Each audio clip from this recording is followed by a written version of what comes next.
अस्सलाम वालेकुम, उम्मीद है आप लोग सब खैरियत से होंगे।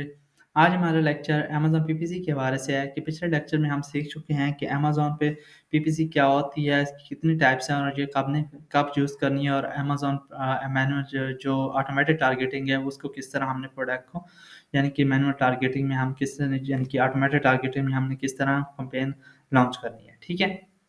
तो मैंने जो ऑटोमेटिक टारगेटिंग थी उसमें अमेज़न खुद आपकी प्रोडक्ट को मैनेज कर रहा होता है। ठीक है। अब अमेज़न खुद आपके कीवर्ड के ऊपर आपको रैंक कर रहा होता है, आपके प्रोडक्ट के जो रेलेवेंट प्रोडक्ट है, आपके प्रोडक्ट के रेलेवेंट हैं, फॉर एग्ज़ाम्पल पेपर प्लेट्स हैं, उसके अब 12 से और भी पेपर प्लेट्स जो लोग सेल कर रहे हैं, उनके साथ आपकी प्रोडक्ट को शो करवा होता है, जब आप इस प्रोडक्ट को यानी कि टारगेटिंग को सिलेक्ट करते होते हैं। तो ऑटोमेटिक टारगेटिंग बिल्कुल ईज़ी है, आपने सिंपली सिलेक्ट करना है, वहाँ पर आपके प्रोडक्ट को अमेज़न शो करेगा जो भी है। तो जब भी आप मेरी रिकमेंडेशन ये है कि जब भी आप प्रोडक्ट को न्यूली लॉन्च करें, तो हमेशा ऑटोमेटिक टारगेटिंग से स्टार्ट करें कि ऑटोमेटिक टारगेटिंग में क्या होता है कि अमेज़न आपसे न्यू से न्यू कीवर्ड आपको निकाल के देता है और जब न्यू कीवर्ड्स आपके पास आ जाते हैं, तो आप उनको यानी कि मैनुअल टारगेटिंग में डालकर उसको यानी कि लॉन्च कर सकते हैं, न्यू कैंपेन आप बना के उसको लॉन्च कर सकते हैं, जिन पे सेल आ रही होती है। बाकी को आप जिन पे सेल नहीं आ रही, आप उनको नेगेटिव कर देते हैं, नेगेटिव टारगेटिंग कर देते हैं, ठीक है? तो ये आगे हम सीखेंगे कि किस तरह हमने नेगेटिव करनी है, नेगेटिव टारगेटिंग करनी है, किस तरह रिपोर्ट्स डाउनलोड करनी है और किस तरह एक कॉज़ को हमने मैनेज करना है। तो ये तमाम चीज़ें हम अगले लेक्चर में सीखेंगे, जहाँ पर हम सीखेंगे कि मैनुअल टारगेटिंग कैंपेन हम किस तरह बनाते होते हैं। फर्स्ट ऑफ ऑल सिंपली उसी तरह जिस तरह हमने ऑटो टारगेटिंग में किया था कि एड ग्रुप हमने लिखना है, उसके बाद यहाँ पे प्रोडक्ट सेलेक्ट करनी है जिस पर आपने कैंपेन चलानी है, उसके बाद आपने क्या करना है मैनुअल टारगेटिंग पे क्लिक करना है। तो मैनुअल टारगेटिंग पे जैसे ही हम क्लिक करते हैं तो हमारे पास ये डैशबोर्ड हो जाए मैनुअल टारगेटिंग के अंदर, ठीक है? तो वहाँ पर हमारे पास कीवर्ड टारगेटिंग आ जाती है और प्रोडक्ट टारगेटिंग भी आ जाती है। जहाँ पर क्या होता था कि अमेज़न आपको कीवर्ड और प्रोडक्ट के ऊपर ऑलरेडी शो कर रहा होता है अपनी मर्ज़ी के मुताबिक, ठीक है? और यहाँ पर आपको खुद अपनी मर्ज़ी के मुताबिक कोई भी आप चूज़ कर सकते हैं, कीवर्ड टारगेटिंग कैंपेन चलाना चाहते हैं या प्रोडक्ट टारगेटिंग। कीवर्ड का क्या होता है कि आप जिन कीवर्ड के अगेंस्ट अपने प्रोडक्ट को आप शो करवाना चाहते हैं अपने कस्टमर को, ठीक है?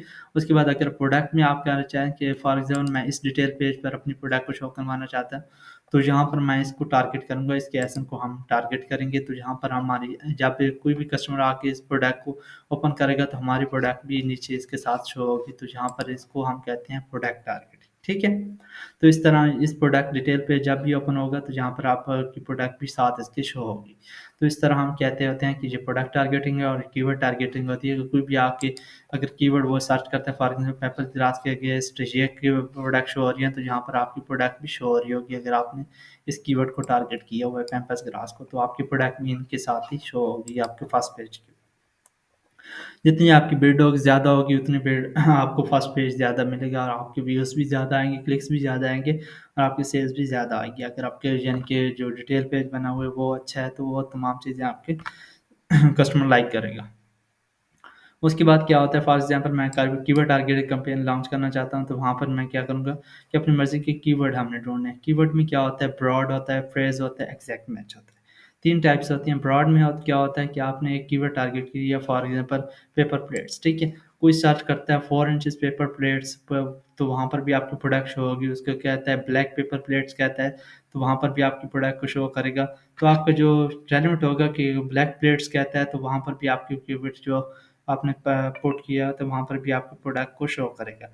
फ्रेज़ में क्या होता है कि अगर आगे-पीछे कीवर्ड हो जाता है फॉर एग्ज़ाम्पल आपने टारगेट किया था ब्लैक पेपर प्लेट्स, तो अगर कोई आके सर्च करता है प्लेट्स ब्लैक पेपर, तो इस तरह आपकी प्रोडक्ट भी फ्रेज़ में भी शो हो सकती है, ठीक है?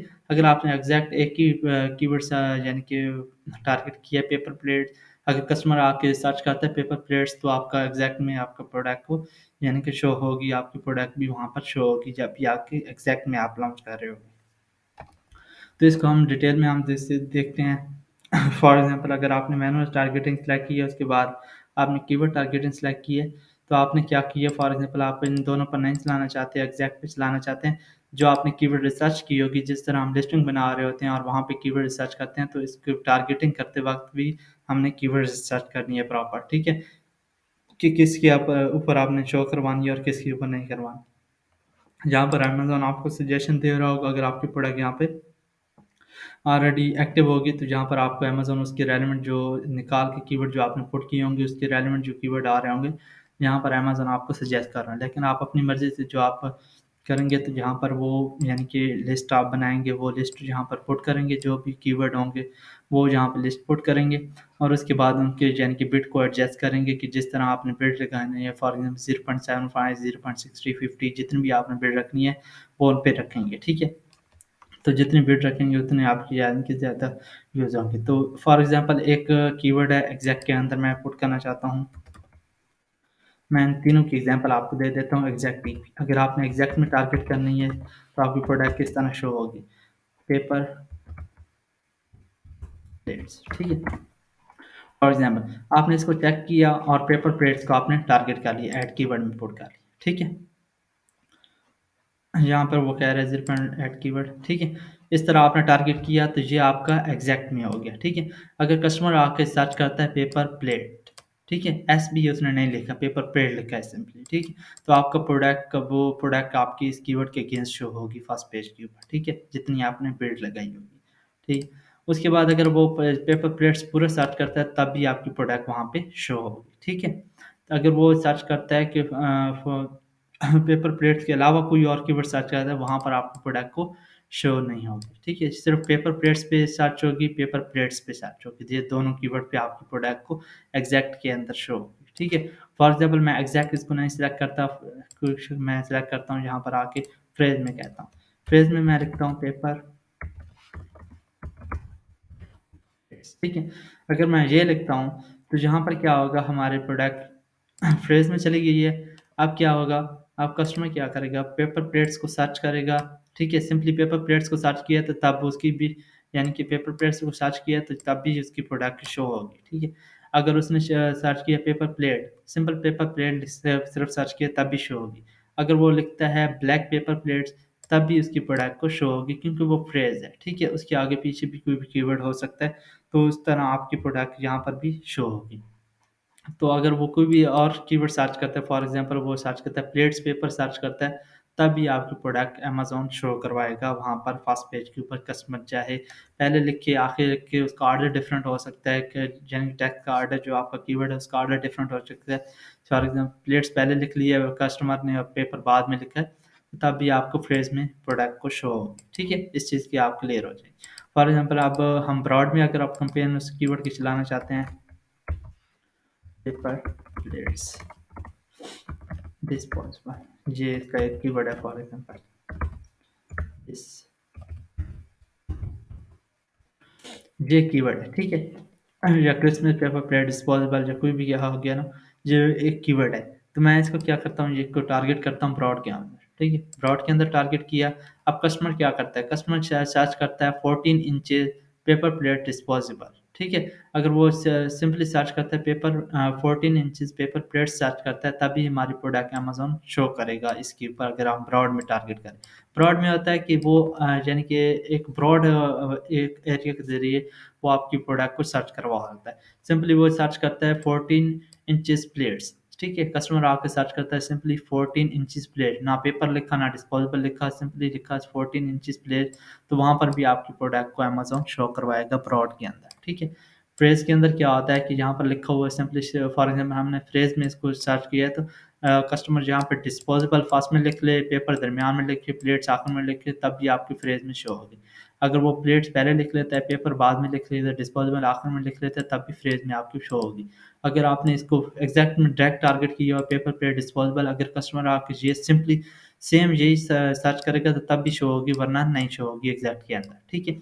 बाकी इन दोनों के अंदर आपकी प्रोडक्ट शो होगी। अगर आपका जो मेन मकसद होता है कीवर्ड का, जो आपने शो करवानी है, प्लेट्स शो करवानी है, तो प्लेट्स शो होंगी आपको, ठीक है? तो इस तरह आपकी प्लेट्स अगर वो चेक करता है कि किसी भी कीवर्ड के जो कस्टमर सर्च करता है, फॉर एग्ज़ाम्पल ब्लैक प्लेट्स करता है, 14 इंची प्लेट्स करता है, स्टेनलेस स्टील प्लेट्स करता है, सिरामिक प्लेट्स करता है, तभी आपकी प्रोडक्ट वहाँ पर शो होगी ब्रॉड के अंदर। तो ब्रॉड कीवर्ड में आपने ज़्यादातर आपने लॉन्च करनी है, जो प्रोडक्ट लॉन्च करनी है वो एग्ज़ैक्ट या फ्रेज़ के अंदर करनी है, ब्रॉड में काम नहीं करनी है, ठीक है?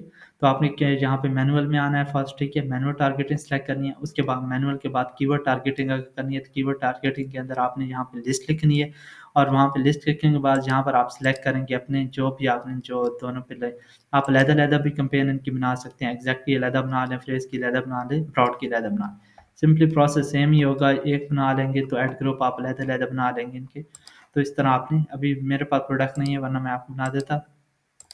तो आप इनको अलग-अलग बना सकते हैं। एग्ज़ैक्ट की अलग बना लेंगे जहाँ पे कीवर्ड लिख के, ठीक है? उसके बाद एग्ज़ैक्ट की बन जाएगी तो आपने इसको कट आउट करना है, वही कीवर्ड आप फ्रेज़ में आप यूज़ कर सकते हैं। अगर फ्रेज़ में यूज़ कर लेंगे उसके बाद अलग थर्ड कैंपेन आप इसकी ब्रॉड के भी आप उसी जो कीवर्ड आपने सर्च किए उन पे ब्रॉड भी चला सकते हैं, ठीक है? तो आपके सारे कीवर्ड यहाँ पे शो हो जाएँगे। उसके बाद नेगेटिव ये आपने जब कैंपेन आपकी चल रही होगी तो 15 डेज़ के बाद आप चेक करेंगे रिपोर्ट तो वहाँ पर आपको नेगेटिव का भी पता चल जाएगा, नेगेटिव कीवर्ड कौन से जिन पे क्लिक्स तो आ रहे हैं लेकिन सेल्स नहीं आ रही या इनका एक कॉल ज़्यादा हो रही है। उसके बाद कंपेयर बिड स्ट्रैटेजी जो हम पिछले लेक्चर में भी पढ़ चुके हैं कि डायनामिक बिड डाउन ऑन नहीं रखें या डायनामिक बिड ये आप दोनों पे डिपेंड करता है, ये दोनों ही बेस्ट है। डायनामिक बिड्स डाउन वाले में क्या होता है कि रियल टाइम में आपकी जो बिड होती है वो लो हो जाती है जब आपको सेल नहीं आ रही होती है उस कीवर्ड या उस एसन के अगेंस्ट। अगर dynamic bid up and down में क्या होता है कि जब आपको सेल आ रही होती है तो अमेज़न 100% कर लेता है और अगर सेल नहीं आ रही तो अमेज़न उसको लो कर देता है। फिक्स बिड में क्या होता है कि अमेज़न वही बिड आपकी यूज़ कर रहा होता है जो आपने पुट की है, ठीक है? तो जहाँ पर ये 2 चीज़ें हैं top of search first page अगर आपने ज़्यादा बिड रखनी है फॉर एग्ज़ाम्पल 0.5 रखी हुई है तो 0.5 रिप्लेस यानी कि हो जाएगी जब आप यहाँ पे फॉर एग्ज़ाम्पल मैं रखता हूँ 100 कर देता हूँ तो 0.5 डबल हो जाएगी, ठीक है? अगर मैं 50% करता हूँ तो 15% वो डबल होगी मतलब 0.5 से 1.13 तक प्लेसमेंट में चली जाएगी अगर आपने ये बिड रखी हुई है डिफ़ॉल्ट। तो इस तरह आप इसको टॉप और सर्चेज़ में भी आप कर सकते हैं। ये ज़्यादा यानी कि यूज़ नहीं होता क्योंकि आप यहाँ पर ये यूज़ कर रहे होते हैं तो इसकी ज़रूरत नहीं होती, ठीक है? तो आपने ये यूज़ करने हैं मस्ट। उसके बाद सेटिंग में आपने कैंपेन का नाम लिखना है, स्टार्ट डेट लिखनी है, एंड डेट लिखनी है, उसके बाद डेली बजट लिखना है और यहाँ पे लॉन्च कर लेना है सिंपली, ठीक है? उसके बाद प्रोडक्ट टारगेटिंग में क्या होता है कि प्रोडक्ट टारगेटिंग में क्लिक करते हैं अगर अब ये न्यू कैंपेन आप क्योंकि ये अलग कैंपेन होगी आपकी कीवर्ड टारगेटिंग की उसके ऊपर प्रोडक्ट टारगेटिंग की आप अलग कैंपेन बनाएंगे इसमें आप कैटेगरीज भी आप ब्रांड भी आप यानी कि टारगेट कर सकते हैं कैटेगरी किस तरह होती है आप यहाँ पे कैटेगरी भी सिलेक्ट कर सकते हैं कुछ सर्च करके अपनी कैटेगरी फॉर एग्जांपल इनमें से कोई कैटेगरी भी आप टारगेट कर सकते हैं कैटेगरी टारगेट नहीं करनी तो आपने क्या करना है सिंपली इंडिविजुअल प्रोडक्ट को टारगेट करेंगे इसमें भी इस तरह है एक्सपैंड भी हो सकता है एग्जैक्ट भी हो सकता है ये दोनों में से कोई भी आप कर सकते हैं जहाँ पर सर्च भी कर सकते हैं या लिस्ट भी आप लिख सकते हैं जो आपने रिसर्च किया होगी फॉर एग्जांपल मैं चाहता हूँ कि इस कीवर्ड के इस यानी कि प्रोडक्ट के एसन के अगेंस्ट प्रोडक्ट के अगेंस्ट मेरी प्रोडक्ट भी शो हो तो मैं यहाँ पे इसको टारगेट कर लूँगा यहाँ पे एसन लिखूँगा उसके बाद यहाँ पे इस पे यहाँ पे बिड रखूँगा अपनी तो ये इसको टारगेट कर लेगा उसके बाद अगर और भी ऐड करने हैं तो यहाँ पर मैं लिखता जाऊँगा और उनको ऐड करता जाऊँगा, टारगेट करता जाऊँगा। उसके बाद करने के बाद वहाँ पे ये दोनों सिलेक्ट करूँगा, इनमें से कोई भी अपनी मर्ज़ी के मुताबिक आप सिलेक्ट कर लें, ठीक है? मस्ट रिकमेंडेशन हमेशा यही है, तो यहाँ पर भी आप सिलेक्ट करेंगे। उसके बाद कैंपेन का नेम लिखेंगे और यहाँ पे लॉन्च कर लेंगे, ठीक है? तो इस तरह आपकी प्रोडक्ट की कैंपेन बन जाएगी। हमेशा कैंपेन का नेम इस तरह लिखें कि जो कैंपेन आप लॉन्च कर रहे हैं तो उसके रेलेवेंट ही लिखें। फॉर एग्ज़ाम्पल आप लिख रहे हैं पेपर प्लेट्स कीवर्ड टारगेटिंग, ठीक है? कीवर्ड टारगेटिंग की आप करने आ रहे हैं तो keyword targeting targeting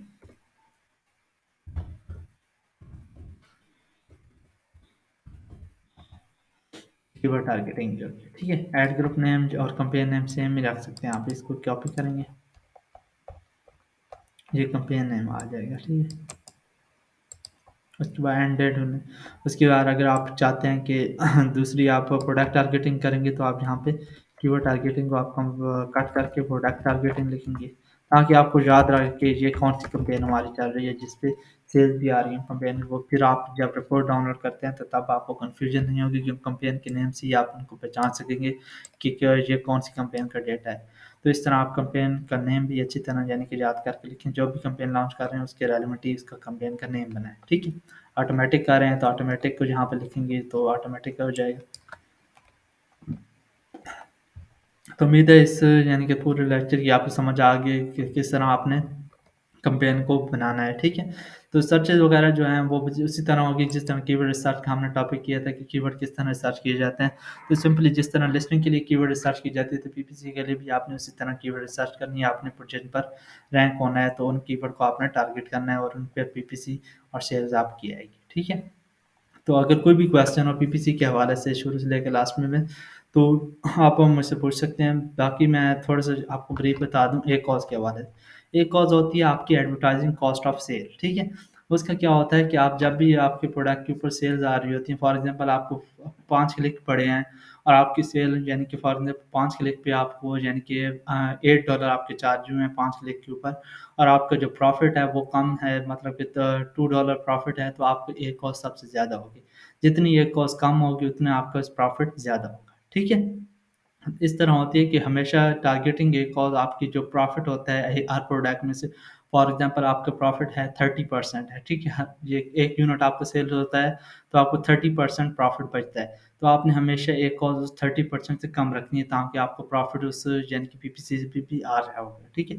organic order से तो आपको आ रहा होता है यानी कि प्रॉफ़िट आ रहा होता है 30%, लेकिन पीपीसी की सेल से भी आपको प्रॉफ़िट हमेशा एक कॉज़ कम होगी उस प्रॉफ़िट मार्जिन से, तो तभी आपको जो वहाँ से प्रॉफ़िट मिले। फॉर एग्ज़ाम्पल आपकी एक कॉस्ट 20% है और आपका प्रॉफ़िट मार्जिन 30% है, तो आपको 10% पीपीसी से यानी कि प्रॉफ़िट आ रहा है, बाकी अगर ऑर्गेनिक ऑर्डर आ रहे हैं आपको तो वहाँ पे 30% आ रहा होगा, ठीक है? इस तरह एक कॉज़ से करते हैं। जब हम यानी कि रिपोर्ट डाउनलोड करते हैं, मैं रिपोर्ट आपको ये दिखा देता हूँ। वो अगले लेक्चर में हम कर लेते हैं, ठीक है? क्योंकि लेक्चर थोड़ा लेंथी हो जाएगा, तो अगले लेक्चर में हम करते हैं कि रिपोर्ट्स में जो मेन-मेन जो ऑब्जेक्ट्स होते हैं कि उनको हम किस तरह करते हैं, सीपीसी क्या होता है, आरओएस क्या होता है, ये तमाम चीज़ें हम अगले लेक्चर में सीखते हैं। ये छोटी-छोटी चीज़ें इनको हम ब्रीफली डिस्कस करते हैं। तो मिलते हैं अगले लेक्चर से, तब तक के लिए अपना ख़्याल रखिए और इस वीडियोज़ को हमेशा शेयर भी किया करें अपने दोस्तों के साथ और लाइक भी करें। और अगर कोई क्वेश्चन भी आता है आपके माइंड में तो आप इसको पूछ लें, उसी वक़्त कमेंट कर लें ताकि आपको वो क्वेश्चन आपका क्लियर हो जाए। तब तक के लिए अपना ख़्याल रखिए, दुआ में याद रखिएगा। अल्लाह हाफ़िज़।